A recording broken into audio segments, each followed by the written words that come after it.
Hey all, it's me for the 0th time now? Today I'm going to be doing something different from the boring event review or something like that. I'll be trying to complete Eternal Towers of Hell, also known as EToH, without taking damage. Okay, let's slow down a little. What the hell is an Eternal, and why do we have to beat his Towers of Hell? Also, damage? Alright, let's go back to the beginning. Roblox has a bunch of experiences on its platform, though one of the most popular genre of game are parkour games, more commonly known as obby games. While there are many different obby games, one subgenre of obbies that has been gaining quite a lot of traction recently is tower obbies, an obby where you have to ascend up a 100 by 1000 by 100 tower in order to complete it. Many of you have probably heard of games like Tower of Hell or Slap Tower, however, the game that actually started the genre of obbying is far less known, Eternal Towers of Hell. Eternal Towers of Hell hosts a wide variety of towers and has you going through tens of different areas in order to beat new and definitely not repetitive towers. However, one interesting quirk about EToH is its kill bricks. You see, in your usual Barry's Prison Run obby or whatever, whenever you touch a kill brick, you instantly die. However, in EToH, things work a little differently. Instead of instantly being reset, your character takes 5 damage. So what? That's only like a teeny weeny itsy goofy little doofy percentage of your massive health bar. Why should that matter? This number might seem a little trivial, however in later, harder towers, 5 health points can be the difference between winning and resetting your run back to the beginning. And so, back in 2021, when I first discovered this game, I was dodging kill bricks and I thought to myself, just how many could I avoid? And more importantly, how many towers could I complete without taking damage? How far could I truly progress in EToH with this restriction? And well, that's how we got to today. Now, of course, because this is a challenge and because some of you don't know what a damage is, let's set some ground rules. Firstly, we are not allowed to take any form of damage throughout the series. This includes damage from kill bricks, double damage kill bricks, ouch bricks, and just to be safe, instant kill bricks. If we take damage at any point, we have to reset our run. The only exception to this rule is if we can change our max HP, which I'll explain later. Secondly, and just as importantly, we are not allowed to use anything that goes against the purpose of the challenge. If there's an item, or perhaps even a glitch that allows us to skip heavy portions of multiple towers, like gliding across tower frames, or items that negate kill brick damage, like the Christmas decoration launcher, those are strictly forbidden. For this rule, I'll likely just use common sense to deem what is allowed and not allowed. Thirdly, the challenge has to be completable at any point in EToH. This means that if a method requires something that is not permanent, like an event item or a monthly challenge modifier, then it doesn't count as possible. Fourthly, and this might be a little controversial, non-boost items are allowed for the purposes of this challenge. Look guys, as interesting as it would be to do this challenge without any add-ons, trust me, the items will make this series a lot more interesting. So items like T-pose, helicopter powers, and shop items will be allowed. And lastly, this isn't an explicit rule, but the end goal of the series is to complete World 1 and whatever the finale will be. Oh man, can we get these boring rules out of the way and just, play Eternal Towers of Hell? Right. Anyways, let's do exactly that, but not on my main account. Instead, I want to track my progress and not jump across areas. I want to access them as I do the challenge, so I'll be doing the challenge on a new account. No more damage _EToH. Isn't he so handsome? By the way, screw you to the guy who sniped the username as soon as the EToH name change happened. I will find you, and I will make sure that your family has a nice Christmas. Okay? Well then, enough about rules. Let's actually start by joining Eternal Towers of Hell and seeing what it has to offer.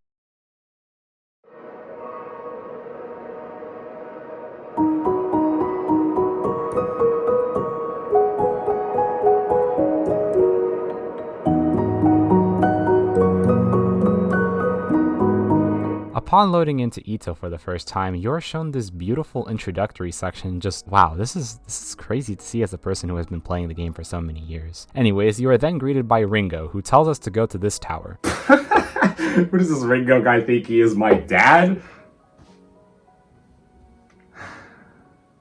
I'm just gonna do the first tower. Obviously, I decided to go with Tower of Genesis as my first tower. Now, because this is literally the first tower in the game, I didn't have much of an issue with doing it. Man, this is a weird alternate timeline. Although in this tower we do find our first kill brick obstacles. Now, I won't baby you throughout your entire journey through the Great Inferno, and I'll skip some kill brick sections, like for example on floor 1. You have to jump over the kill bricks and land in between them. Or at floor 3, where you have to time your jumps over the killbrick spinner. Trust me, bro, the challenge gets interesting at part 4. Don't click off yet, please. The only thing I'd like to point out is that while doing this challenge, you really have to pay attention to your surroundings, as some killbricks are hidden in plain sight. For example, at floor 5, some of the parts on the stairs are replaced by killbricks, so make sure to look out for killbricks like this and stay vigilant. Which is ironic that I say that because on my first attempt I took damage at floor 8. You really can't underestimate even the easiest towers in this challenge. Or I just clip farmed, but you'll never know which one it actually was. But hey, that's our first tower ever completed. Upon beating the tower, Ringo congratulates us and tells us that we are now free to do any tower in Purgatorio. This would be useful to us if the next 2 towers were impossible damageless, but spoiler alert, they're not. So let's talk about them. Up next we have Tower of Motion Evolution, and this tower has slightly more advanced killbrick usage. When we get to floor 4, unlike what 𝗘𝗍𝗺𝗀𝗀𝗀 might tell you, these killbricks are not harmless to us. The killbrick contraption here is attached to the X pusher, so you'll want to jump off the X pusher once the killbrick starts moving. Floors 5 and 6 are low-key pretty easy, so let's skip to floor 7. On the outside section, there's a conveyor with a moving killbrick. I'd recommend getting the timing down, however if you're too lazy to, you can wait for the killbrick part to move, start walking forward, and then jump once you're a bit through the conveyor. You also want to watch out for this killbrick spinner here, it can catch you off guard. Then on floor 8 there's this spinner. Now it looks a little complicated, but I'd recommend simply walking along the direction of the killbrick spinner and then you'll never have to jump over the killbrick. Floor 9 also has quite a few difficult sections, but most of them are fairly sight readable if you understood how to do the previous parts. For this section with the shift lock icon, it's better to wrap around the wobbly part. And then floor 10. You'll have to repeat the strategy we used at floor 8, and then, after jumping over another killbrick spinner one last time, you can complete the Tower of Motion Evolution without taking damage. Well, that was definitely a much bigger challenge than the previous tower, that's for sure. However, we're still not doing anything too advanced to complete these towers. Moving swiftly along to Tower of Buttons. I'll mostly gloss over this one because it's really easy to do without taking damage. I mean, even 𝗘𝗍𝗺𝗀𝗀𝗀 survived the hardest part without a scratch, so if he can do it, you can too. Wait, I feel like I've made this joke before. Rest in peace, 𝗘𝗍𝗺𝗀𝗀𝗀𝗀. You truly will be missed. I will forever remember the fact that you said nobody cares when's part 6 and then all the little kitties followed after you. That truly was the peak of your career. Alright, anyways, floor 10, how bad could it be? So to avoid that from happening, try to wait for the morpher to start moving and then jump off the button. And yeah, with that in mind, you can complete TOB, yippee, yay! Now that we've completed 3 towers, we can access Ring 1 and continue our journey. But the thing is, as we go further down the Great Inferno, the towers become much more difficult, and we reach a point where there are barely any possible towers in a given ring. So for now, I'm going to ascend up this neat little elevator and play through all the towers in this ring to get a nice head start for the challenge. And so our next tower is... right. So you guys remember 5 seconds ago when I said that this challenge gets harder? Yeah, this is a tower that literally revolves around killbricks. Well, isn't that convenient? I mean, surely this tower can't be that bad. It's just a beginner tower. Okay, so you might be wondering to yourself, how the heck is this tower going to be possible damageless? I'm glad you asked. At floor 1, this rolling ball section looks intimidating, but you can very easily do it by waiting for the killbricks to roll down the hill and then going through the dead center. Then at floor 2, there's this moving killbrick. Wait for it to go back, run to the edge, and once you're about to reach the killbrick, jump. If you timed it right, you'll jump over the killbrick and make it over to the next part safely. Floor 3 doesn't have any hard sections, but the beginning of floor 4 makes up for it with these swinging axes. To do this part in any other section like it, you want to wait for the axe to pass by the middle and then run in between the 2 axes and repeat this pattern until you make it to safety. Though floor 4 isn't quite over yet because there's this funny jump rope thing. And to make it even worse, there are moving platforms you need to jump on. Instead of trying to jump over the jump rope while on the first platform, wait on the edge of the first platform, and once the rope can't touch you anymore, jump over to the second platform and jump over it. Then afterwards, stay on the edge of the moving platform to avoid these spinning axes from damaging you. And that's floor 4 done. Floor 5 probably has one of the most annoying timings in this tower. You see, there's this weird killbrick thing that bounces up and down, and you're supposed to push the X pusher through, but it's hard to understand when you're supposed to go. No worries though, since this video is about doing towers without taking damage. Start pushing the platform once it's in the bottom position. You don't need to thank me for that tip, by the way. Oh, thank you, Scouthex. You're such a smart and handsome guy. Is that what you wanted to hear? Because there's like 60 other people who have completed this tower without taking damage. Man, I'm falling behind now. The rest of floor 5 is easy, so floor 6. You can make this section a lot easier by jumping on the decoration block and jumping over the kill brick, that way you don't need a time to jump. Then after speeding through some other boring kill bricks, touch the middle fading platform and then jump through it, as the safer side platforms have a kill brick attached to them. Now once you reach floor 8, you cannot fall down anymore, as falling will make you take 10 damage. I'd recommend taking your time with the kill brick sections from here on out, especially with this bounce pad section. My luck that run must have been through the roof for me to not take damage there. Because most of the other sections in the tower are pretty self-explanatory, I'm going to skip to the end of floor 10, where after doing a nerve-wracking pusher section, you're greeted by a forced damage section. So was all of that explaining and playing all for nothing? No, surely not. I literally said earlier that people beat this tower without taking damage. Hey, wait a minute.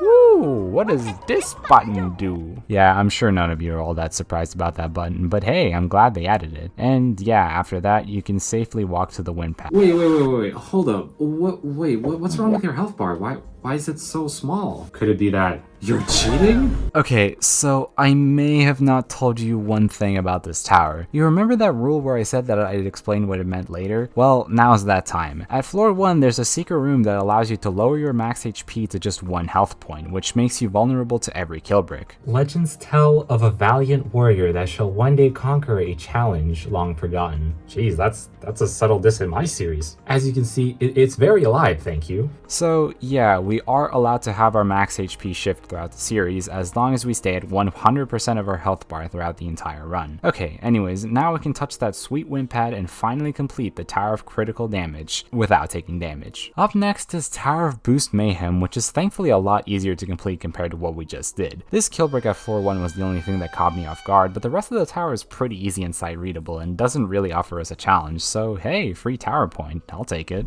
This next tower though, no, not a free tower point. The Tower of Various Pressures, while on the surface looking like a medium tower which just introduces X pushers, is probably the most kill brick dense tower in this entire area. Yes, even more so than Tower of Critical Damage. Every floor is filled to the brim with kill bricks, though I won't be talking about all of them. I'll only talk about the more interesting and convoluted sections, since if I had to explain every kill brick, we'd likely be here all day. At floor 3, you'll find this weird combination of 2 spinners that sort of move like a clock. It looks complicated, but you can simply avoid the kill bricks by waiting for them to collide with each other and then jumping on the platform. Floor 4 has a pretty annoying outside section, with this kill brick spinner actually being quite complicated. You'll want to avoid getting too close to the spinner and taking your time by taking advantage of every small part peeking out, waiting for the spinner to pass and then advancing forward. At the beginning of floor 5, there is a spinner similar to the one on floor 3 but slightly harder. You'll want to wait for the spinners to collide and then jump in the middle. Then quickly run and jump over the kill brick once more. Also at floor 5, Killbricks kill boxes. Huh, I didn't know the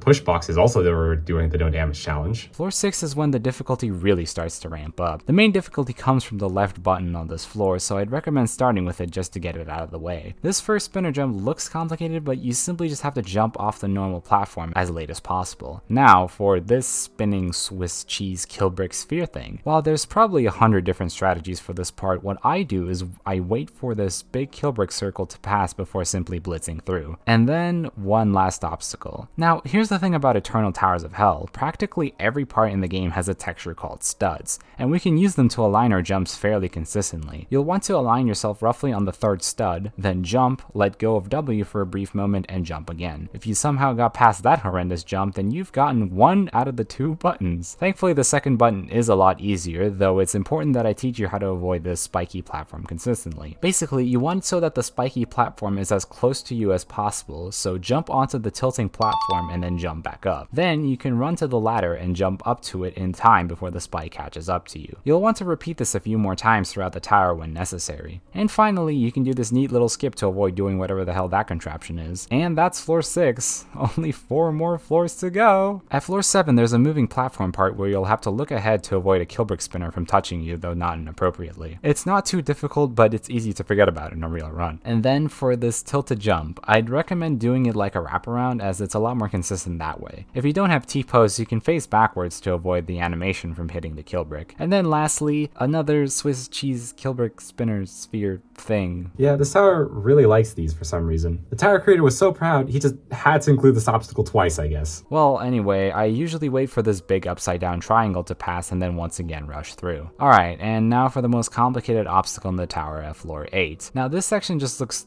completely impossible at the time, but I found a decently consistent way to beat it. You can stand on the edge of this truss without taking damage, so I'd recommend sitting here and waiting for the killbrick wall to pass, and then waiting for the 2 spinners to collide here. Then run across to the middle edge, and once again wait for the 2 spinners to collide and jump over them. If you correctly timed everything, then you will have completed quite possibly the worst section of the tower. But floor 10 still has one last punch to throw at you. At the beginning of the floor, make sure to jump earlier than you think, as the killbrick is only on the edge of the spinning platform. And then, if you can complete a few more simpler killbrick sections, then you will be able to complete the tower various pressures without ever taking a hit of damage. Now, you might be looking at the screen and thinking to yourself, 70 attempts? Does this guy have a skill issue or something? It's a medium tower. But dude, trust me, on some attempts I was being chased by people with swords, and then on other attempts my main account joined mogged me, and then I failed because of that. And there were people like throwing money at me and just distracting me in my runs. It's like, what was I supposed to do? Anyway, the next tower is Tower of Kinetic Potential. Hey guys, guess what? This tower has the potential to be possible without taking damage. Oh, thank you. Yes, I came up with that myself. Oh, I know, it's so funny, right? Floor 1 has a few unnoteworthy killbricks. Floor 2 as well. Oh wait, I took a damage? Huh? So this tower has a few killbricks that surprise you, and I guess that's the main way I can describe these types of obstacles. Most of this tower is pretty easy to do without taking damage. However, at floor 3 there's a killbrick here that almost completely blends in with the normal gameplay. And there are a few dropper sections where you have to be aware of where your avatar is. But other than that, this tower is another free tower point for our challenge. Tower of No Strings Attached. Hey guys, guess what? This tower is possible without taking damage. No strings attached.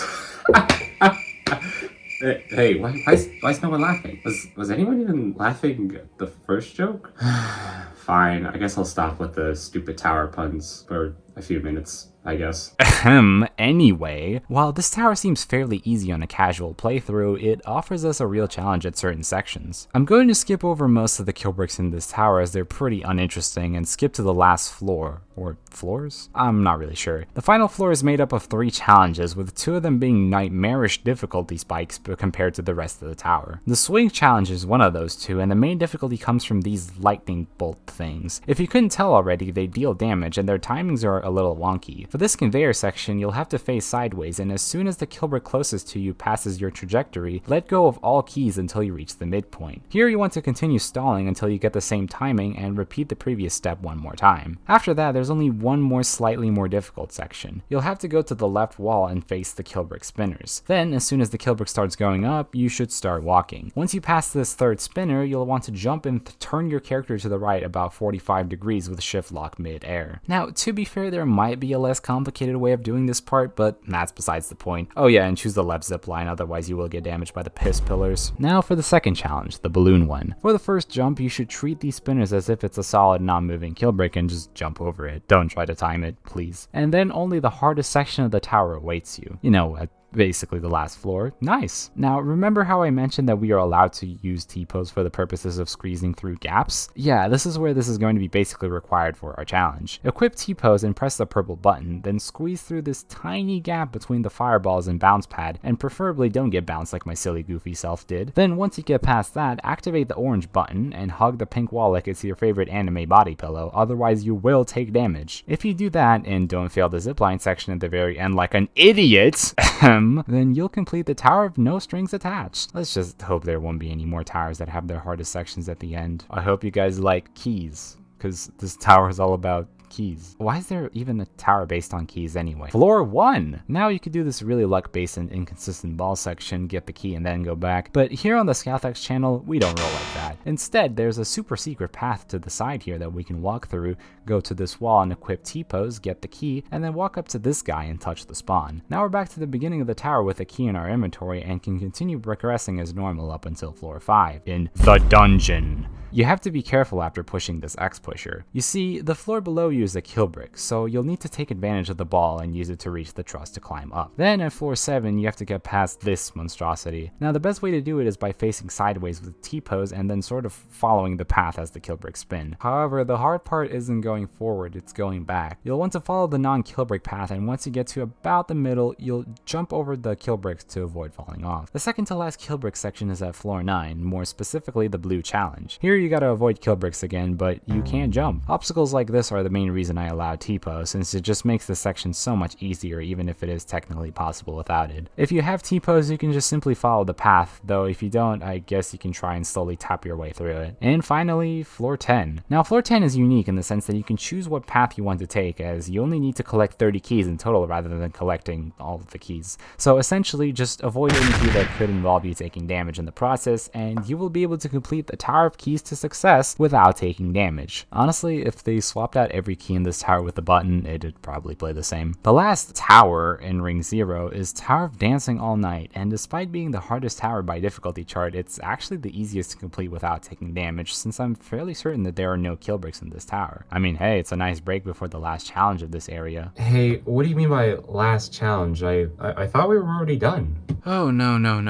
Let me introduce you to the Citadel of Void, a nil citadel by... Oh, wait, no, never mind, wrong script. What I meant to say is, let me introduce you to the Citadel of Victory. In case you aren't aware, a citadel is basically a tower, except with more than 10 floors. Citadel of Victory has 20 floors, which is basically like beating 2 towers back to back without fail. Doesn't that sound like fun? Oh yeah. And you guys want to know what makes the Citadel even worse? There's only a few hard floors to do without taking damage. Well, that doesn't sound so bad. Wait, my TikTok attention span viewer, you see, these floors are up here in the second half of the tower. But before we get ahead of ourselves, let's take a look at the earlier floors. Floor 2 has this moving car section. The most consistent way to do this part is to simply jump right when the killbrick spinner would normally hit you, or you can wait for a good cycle, but you'll be waiting for a long time. I'd recommend starting floor 3 by getting the teddy bear, as the route for it is the only one with killbricks. Try to not swing the platforms too much by staying on the middle at all times. After doing the Citadel normally for a little while, we reach floor 8, which introduces us to this spinning killbrick. Now the timing for this is extremely strict, so I'd recommend jumping without 𝗘𝘁𝗺𝗀𝗀 and turning your character to the left by about 60 degrees. If you timed your jump right, you should get past it. Though we're not done with this floor yet. You have to avoid touching this elevator at all costs, otherwise something bad will probably happen. But after that jump comes the outside section. Seems like a simple outside section. What could possibly be so hard? Wait, why did I take damage? Yeah, so whoever made this floor either really didn't want the Citadel to be possible without taking damage, or just didn't care enough to fix the messed up hitbox. Basically, you have to jump to the very edge of the platform, any closer to the middle and you will take damage. Then press jump, and only once you're midair start moving towards the other platform. Thankfully, this platform doesn't have a messed up hitbox, so you can move on without a worry in the world. Up to floor 10 anyway. Once you enter the inside section, you're greeted with this push box section, and this push box will be your best friend here. Use the boxes to jump over the killbrick, especially when going back. Also, these cars at floor 11 are cool, but the road they drive on is very evil, so make sure to not fall into it. We're going to skip past the easy killbricks on the purple floors and move on to the dungeon, which has one slightly hard section. My biggest tip for this part is to practice the timing before jumping on the platform. Make sure to jump early, since if you jump on time, you'll most likely take damage. And also, once you get the key, simply drop into the void, as you won't lose any progress anyway. Moving on to floor 15, there are a few killbrick sections you want to watch out for, the first being the swinging platform. Essentially, you want to take your time and wait for it to reach the end, and only then jump over the killbrick. You'll have to wait one more cycle, but that's okay, since redoing 25 minutes of gameplay is probably less appealing anyway. Then for the outside section, there's these barrels rolling down at you and you have to dodge them as if you're Mario. This section looks scary, but it's actually pretty easy. Just time your jumps and take your time. The barrels at the very edge don't damage you anyway. At floor 16, there are 3 buttons you have to press, though they're all equally packed with killbricks. Unfortunately for future me, who's editing the video, I will go over these in detail. For the button on the left, there's this barrel section once again, where I'd recommend taking your time and jumping over one barrel at a time, as you can see in the footage. For button number 2, it's essentially just waiting for good spinner cycles once again, so try and pay attention to those, but also where your avatar is, especially for this cylinder here. And for button number 3, there's this tilting platform that looks nearly impossible, but is actually really simple. Simply jump on the right edge of the platform, and once it starts turning and reaches a fairly steep angle, jump forward and land on the now normal platform. Now, would you believe me if I told you that everything we've done up to this point pales in comparison to the next floor we're about to do? Welcome to floor 17, the actual hardest floor of the tower. If you thought everything before this was luck-based and precise, well, you might as well not even attempt the Citadel. It's assuming for some reason you were planning on doing that to begin with. The core principle of this floor is to be extremely patient. The killbrick boxes spawning are completely random, so they can sometimes be really convenient and sometimes just straight up impossible to dodge. For the first section, you'll have to wait for these smaller boxes to start showing up, since you can easily jump over them. For the second section, I'd recommend waiting for the left half of the conveyor to clear up, and then if you see that the right half starts clearing up, keep going, but if it doesn't, don't risk it it and go back to the start and wait again. For the third section, I got extremely lucky, but essentially just jump on the box closest to you that doesn't have any killbrick poles next to it. And well, for the final section, one last test to see how good your luck is. Here, you can't wait. You just have to pray that the killbrick boxes spawn perfectly and that you have enough boxes to jump on once the floor becomes a killbrick. And guys, I think it's at this point that I have to throw in the towel. I mean, this part is practically humanly impossible. But remember when I said that we're allowed to use glitches? Well, I think it's time for us to start using them. In order to complete this section, you want to enter it and freeze your Roblox client. Now, you might be wondering, freeze my Roblox client? Yeah, this guy is definitely lost it now. But let me explain. If you hold down the right mouse button on the minimize tab, your Roblox client effectively freezes your Roblox character in place. So to complete it, you're going to want to enter it, jump up, freeze your Roblox client, and use an external stopwatch to count 35 seconds. I personally use my Apple Watch, though you can use your phone or just count slowly in your head. Once you unfreeze your Roblox client, the section will be complete and you'll be able to progress to the final 3 floors of the Citadel. These floors aren't particularly difficult, but there are a few parts that you need to be wary of. Firstly, at floor 18, you can jump on the clouds here in order to avoid launching yourself with a launch pad. Trust me, it makes the section a lot more consistent. Then at floor 19, you're introduced to this monstrosity ripped straight from Champions Road in Super Mario 3D World. I'd recommend first walking along the edges of the star counterclockwise and focusing on jumping over the spinner, though don't forget about the moving killbricks from the sides while doing that. Then, once you've walked a full circle, repeat the same strategy except along the inner part of the star. Here, just follow along the path of the spinner, as it will never be fast enough to catch you, so pay extra attention to the side killbricks. Then, after that part, you'll want to jump on the launch pad and instantly hold D while turning your character to be parallel to the truss. Then, for the killbrick section here, you want to jump on top of the bounce pads instead of just simply walking up to them to gain as much extra height as possible. After that, there's only one last time section left. Even though there is a timer, take your time and make sure to align your jumps properly, since if you rush and fail, you'll lose over 40 minutes of progress just like that. And well, after that,